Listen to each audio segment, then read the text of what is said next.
all the houses in the land.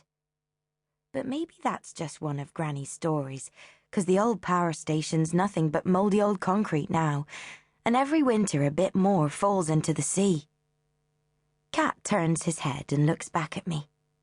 Yow, yow, prop, yow, he says, but I still don't know what he's trying to tell me. He drops down from his perch and leaps daintily over.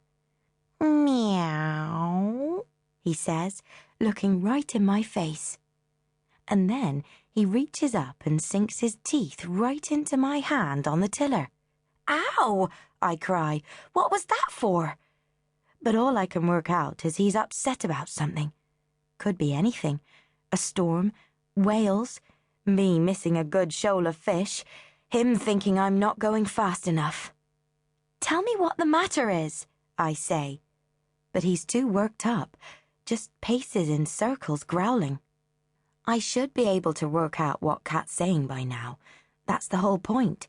'Cause a sea cat's meant to help with sailing and fishing, to tell what's rumbling in the sea, and sniff out good catches under the waves.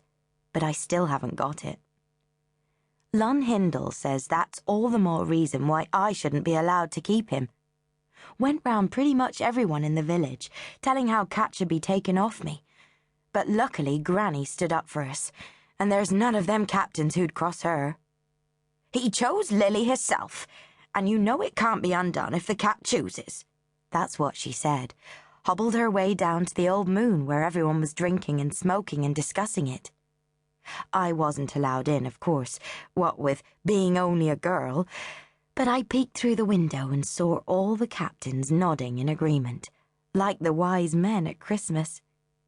Lun kept on grumbling and whining, though. He even went to ask the vicar about it, probably hoping I'd get cast out as a witch or something. And Andy was clipping the grass edges in the churchyard, and he told me about it. Lun comes running up. Vicar Reynolds, Lilly Melkun's gone and swiped herself a sea cat, lured it from the litter with fish. As if I did any such thing. And I've been waiting for 2 years now, had my name down and everything. And ever wonder why you've been waiting so long, Lun? Probably no cat would have you, that's why. Anyway, Andy told me the vicar just said it was God's will if it was anything, and then went off in a huff. I don't know what else Lum was expecting. I should think the vicar would denounce sea cats as the devil's helpers if he had a church inland, but he can't hardly do it in a fishing village, can he? Not when everyone depends on them to keep safe. It's when we're level with the tip of the headland I see it. An angel's head bobbing by on the water. It's carved out of wood, not very well, and its hair is painted a strange reddish colour, like you've never seen on a real person. I only know it's an angel head because it's usually stuck on the front of Andy's dinghy, which he named Angel. But Andy'd never take it off his boat. He carved that head himself, sitting out on his doorstep, whittling away.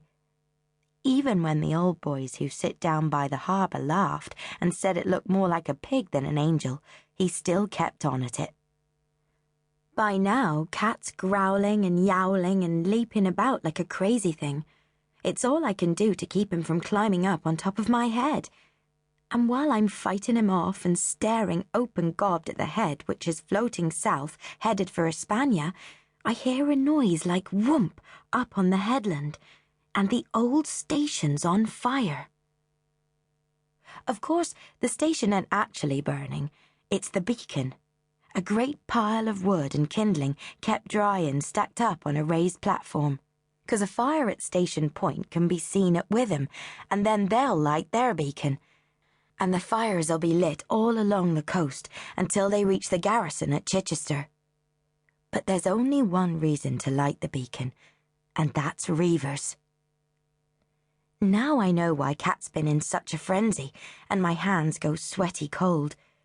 And when we turn the point of the headland, I can see the broken boats in the harbour, and the smoke rising from the village. Too much smoke. Smoke like houses on fire.